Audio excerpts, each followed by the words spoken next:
My phone buzzed on the kitchen counter. It wasn't loud, it wasn't urgent, just a small vibration against cold granite. But that sound changed everything. I was standing alone in my kitchen, staring out the window, watching the late afternoon light stretch across the backyard. The house was quiet, too quiet. The kind of quiet you get used to when your life has slowly emptied out. When children grow up, when partners pass away, when conversations turn into memories instead of daily routines. I wiped my hands on a towel and smiled. It had to be my son. The wedding was only days away. I assumed he needed help with something. Seating arrangements, guest questions. Maybe he just wanted reassurance. He had been stressed lately, and I understood why. Weddings do that to people. I picked up my phone, already warm with affection, and then I read the message. After a lot of thought, we think it would be less awkward for everyone if you didn't attend. We'll send you pictures. For a moment, my brain refused to accept the words. Didn't attend. Pictures. I read it again, then again. I waited for the second message, the explanation, the apology, anything that would make this make sense. Nothing came. My smile faded slowly, like someone turning down a dimmer switch inside my chest. I sat down at the kitchen table because my legs suddenly felt weak. They didn't just uninvite me, they erased me. The woman who gave birth to him, the woman who raised him alone, the woman who paid $50,000 for that wedding, uninvited. 1 year earlier. It all started at this same table, the same chairs, the same quiet house. My son had called earlier that week and said he wanted to come over with his fiancée. He sounded excited, nervous in a happy way. I cleaned the house like it was a holiday. Vacuumed rooms no one would enter. Polished surfaces that were already clean. I wanted everything to be perfect. When they arrived, they looked like happiness personified, young, in love, full of plans. They sat close together, hands intertwined, smiling like the world was finally working out the way it was supposed to. I remember thinking how proud I was, how relieved. After everything we'd been through, he was building something beautiful. Then they placed the binder on the table. It was thick and heavy, like a business proposal.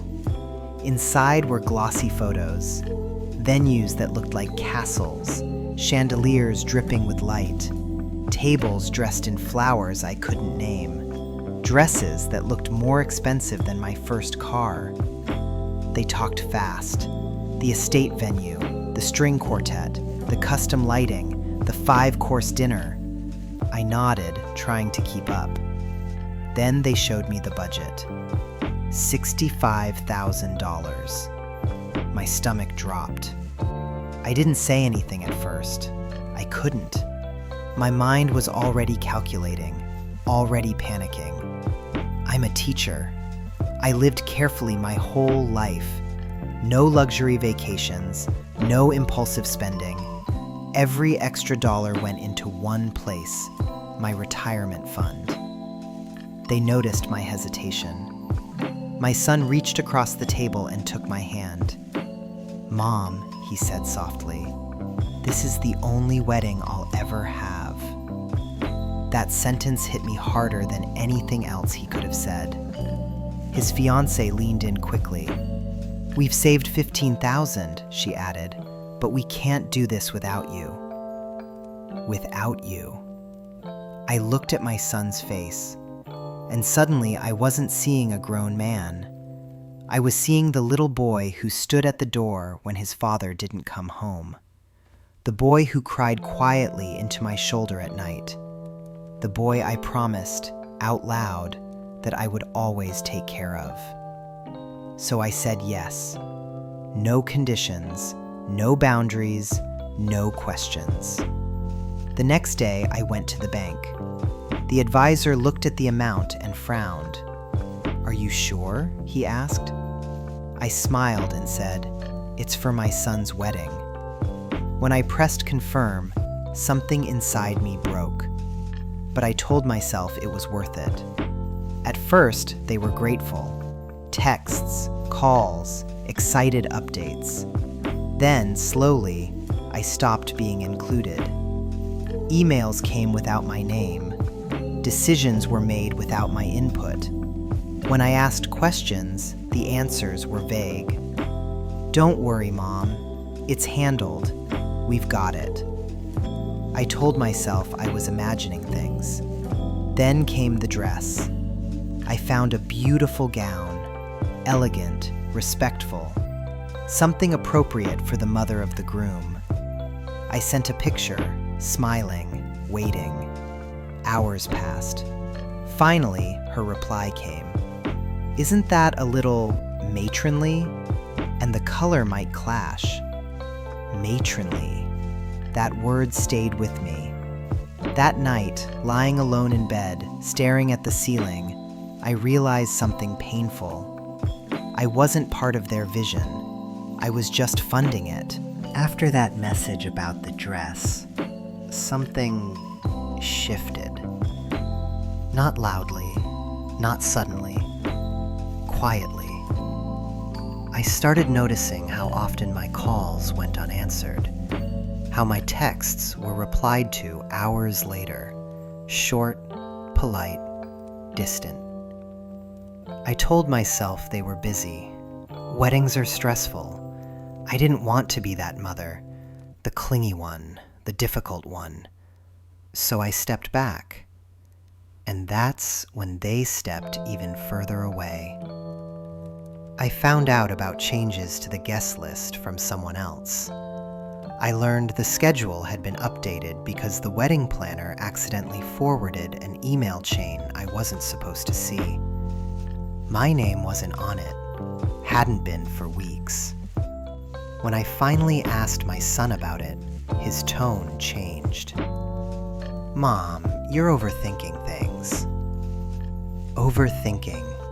That word is dangerous. It makes you doubt your instincts. It makes you question your own reality. So I apologized for something I didn't even understand. The week before the wedding, I called to ask about the rehearsal dinner. Silence. I called again the next day. Voicemail. On the third try, he answered, sounding annoyed. "Things are crazy right now," he said. "I'll call you back." He didn't. 2 days later, my phone buzzed, and everything ended. The text sat on my screen like a mistake that refused to correct itself. "We think it would be less awkward if you didn't attend." Awkward. As if I was a seating issue, a personality clash, an inconvenience. I tried calling immediately.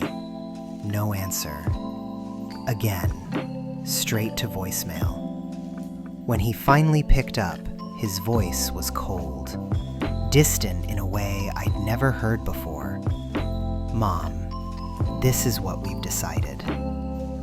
I asked why. He sighed like I was exhausting him. "Her parents contributed too. There's tension. It's just easier this way." Easier. Uninviting the woman who paid for most of the wedding was easier. Then she took the phone. Her voice was soft, practiced. "We're so grateful for your contribution," she said. "But your presence would create drama. We'll make sure you get a beautiful photo album." That's when the hurt finally transformed into clarity. Final story, Handle Trio. Turning point, cancellation, fallout, lesson. I cried. I won't pretend I didn't. I cried for the little boy I raised. for the future I gave away, for how easily love had turned into entitlement. Then something inside me went quiet. I opened my laptop. I pulled up the spreadsheet I had carefully maintained. Every payment, every vendor, every contract. I had done it out of responsibility, out of habit. It saved me. The venue contract, my name. The final payments, my card. The caterer, the florist, the musicians, all mine. So I started calling. My voice didn't shake. I didn't explain details. I need to cancel the event scheduled for Saturday. The coordinator was shocked. Policies were reviewed. Deposits discussed. I agreed to lose what wasn't mine. But the rest, that money came back to me. Call by call, the weight lifted. This wasn't revenge. This was dignity. My son called less than an hour later. He was screaming. "Mom, what did you do? The venue just called us." I let him finish. Then I spoke calmly. "I didn't cancel your wedding. I canceled the party I was paying for." He yelled that the money was a gift. I corrected him. A gift doesn't come with disrespect. "You're still free to get married," I said. "You'll just need to pay for it." I hung up. There was no wedding that Saturday. No celebration. No photos. No fairy tale ending. A few months later, the engagement ended too. Apparently, entitlement doesn't make a strong foundation. I'm rebuilding my savings, but more importantly, I rebuilt my self-respect. This taught me something painful but necessary. Love without boundaries becomes exploitation. Support without limits becomes expectation. I'm still his mother, but I'm no longer anyone's wallet. If you were me, what would you have done?